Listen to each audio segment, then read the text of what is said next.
Hi friends, welcome to my classroom. বন্ধুরা, এই ভিডিওতে এই প্রশ্নটির সমাধান করব। এখানে আছে একটি পঞ্চভুজে প্রতিটি অন্তঃকোণের মান কত। তাহলে একটি পঞ্চভুজের প্রতিটি অন্তঃকোণের মান, তো আমরা জানি যে অন্তঃকোণের মান নির্ণয়ের সূত্র হচ্ছে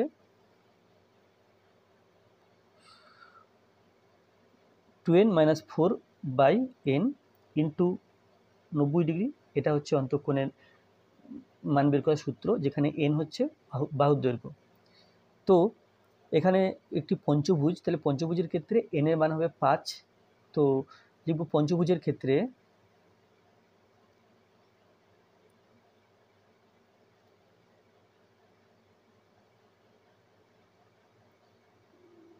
n সমান 5। অতএব প্রতিটি অন্তঃকোণের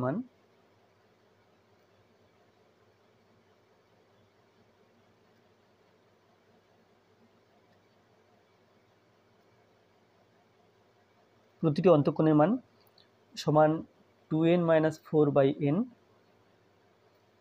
ইন্টু 90 ডিগ্রি। তো এখানে n এর মান 5 আছে, তো এখানে 5 বসিয়ে দেবো। 2n-4/n into 90 degree. আমি n এর জায়গাগুলোতে ব্র্যাকেট দিয়ে রেখেছি, কেন কি এখানে n এর মান বসাবো। তাহলে n এর মান যেহেতু 5, তাহলে এখানে 5 বসাবো, এখানে 5 বসাবো। সমান 5 × 10 - 4, আর নিচে 5 ইন্টু 90 ডিগ্রি সমান 10 থেকে 4 বিয়োগ, অর্থাৎ 6/5 ইন্টু 90 ডিগ্রি। এখন 5 এবং 90 কাটাকুটি করলে 5, 18 এবং 90 ডিগ্রি সমান 18 এবং 6 গুণ করতে হবে, 6 ইন্টু 18 ডিগ্রি।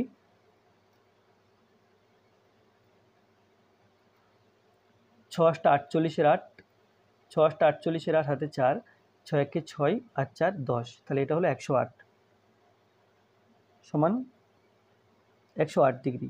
তাহলে কি হলো, পঞ্চভুজের ক্ষেত্রে প্রতিটি অন্তঃকোণের মান এই 108 ডিগ্রি। আর যদি প্রতিটি বহির্কোণের মান জানতে চাই, আমরা জানি বহির্কোণের সূত্র হচ্ছে, বহির্কোণের মান নির্ণয়ের সূত্র 360 ডিগ্রি বাই n। তাহলে এখানে হবে 360 ডিগ্রি, আর n এর মান যেহেতু 5, তাহলে একে 5 দিয়ে ভাগ করতে হবে। আর 5 দিয়ে ভাগ করার সবচেয়ে সোজা নিয়ম হচ্ছে একে ডবল করে দিয়ে একটা সংখ্যার আগে দশমিক বসিয়ে দেবো। তাহলে 36, 0, 36 × 72, আর 0 দিলাম, ডবল করে দিলাম একটা সংখ্যার আগে দশমিক, অর্থাৎ এখানে ডিগ্রি। তাহলে এটা হলো সমান 72 ডিগ্রি। তাহলে কি করলাম, 5 দিয়ে যদি 360কে ভাগ করতাম তবু কিন্তু 72 বেরোতো। আমি ভাগটা অন্যভাবে করলাম, একে ডবল করলাম, ডবল করে দিয়ে একটা সংখ্যার আগে দশমিক বসিয়ে দিলাম।